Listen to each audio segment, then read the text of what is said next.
ಪ್ರವಾಹ ಪರಿಸ್ಥಿತಿ ನಿರ್ವಹಣೆ ಸೇರಿದಂತೆ ಸಂಭವನೀಯ ಪ್ರಾಕೃತಿಕ ವಿಕೋಪಗಳ ತಡೆ ಕುರಿತು ಗೃಹ ಸಚಿವ ಅಮಿತ್ ಶಾ ನೇತೃತ್ವದಲ್ಲಿ ಉನ್ನತ ಮಟ್ಟದ ಸಭೆ ದೆಹಲಿಯಲ್ಲಿಂದು ನಡೆಯಿತು. ಸಂಬಂಧಪಟ್ಟ ಇಲಾಖೆಗಳ ಮುಖ್ಯಸ್ಥರು, ಭದ್ರತಾ ಪಡೆಗಳ ಪ್ರತಿನಿಧಿಗಳು ಸಭೆಯಲ್ಲಿ ಭಾಗಿಯಾಗಿದ್ದರು. ಸಭೆಯಲ್ಲಿ ಅಮಿತ್ ಶಾ ದೇಶಾದ್ಯಂತ ಮುಂಗಾರು ಚುರುಕುಗೊಳ್ಳುತ್ತಿರುವ ಹಿನ್ನೆಲೆಯಲ್ಲಿ ಪ್ರವಾಹ ಪರಿಸ್ಥಿತಿ ನಿರ್ವಹಣೆಗೆ ಸರ್ಕಾರ ಸಜ್ಜಾಗುತ್ತಿದೆ. ಪ್ರತಿ ವರ್ಷ ಮುಂಗಾರು ಸಂದರ್ಭದಲ್ಲಿ ದೇಶದ ವಿವಿಧ ಭಾಗಗಳಲ್ಲಿ ಪ್ರವಾಹ ಪರಿಸ್ಥಿತಿಯಿಂದ ಭಾರೀ ಪ್ರಮಾಣದಲ್ಲಿ ಜೀವಹಾನಿ ಹಾಗೂ ಆಸ್ತಿಪಾಸ್ತಿ ಹಾನಿ ಉಂಟಾಗುತ್ತಿರುವ ಹಿನ್ನೆಲೆಯಲ್ಲಿ ಅಗತ್ಯ ಮುನ್ನೆಚ್ಚರಿಕೆ ಕ್ರಮಗಳನ್ನು ಕೈಗೊಳ್ಳಲು ಹಾಗೂ ರಾಷ್ಟ್ರೀಯ ನೈಸರ್ಗಿಕ ವಿಕೋಪ ಪರಿಹಾರ ತಂಡವನ್ನು ಸಜ್ಜುಗೊಳಿಸಲು ಸೂಚಿಸಿದ್ದಾರೆ.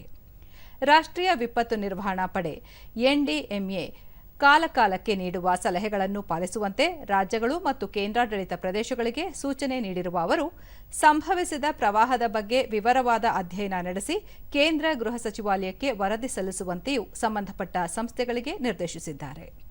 ಪ್ರವಾಹ ಪರಿಸ್ಥಿತಿ ನಿಭಾಯಿಸಲು ಮತ್ತು ಕೃಷಿ, ನೀರಾವರಿ, ಪ್ರವಾಸೋದ್ಯಮವನ್ನು ಅಭಿವೃದ್ಧಿಪಡಿಸಲು ಬ್ರಹ್ಮಪುತ್ರ ನದಿಯ ನೀರನ್ನು ತಿರುಗಿಸಲು ಈಶಾನ್ಯ ರಾಜ್ಯದಲ್ಲಿ ಕನಿಷ್ಠ 50ಕ್ಕೂ ಹೆಚ್ಚು ಕೆರೆಗಳನ್ನು ನಿರ್ಮಿಸುವಂತೆ ಸಚಿವ ಅಮಿತ್ ಶಾ ಸಲಹೆ ನೀಡಿದ್ದಾರೆ.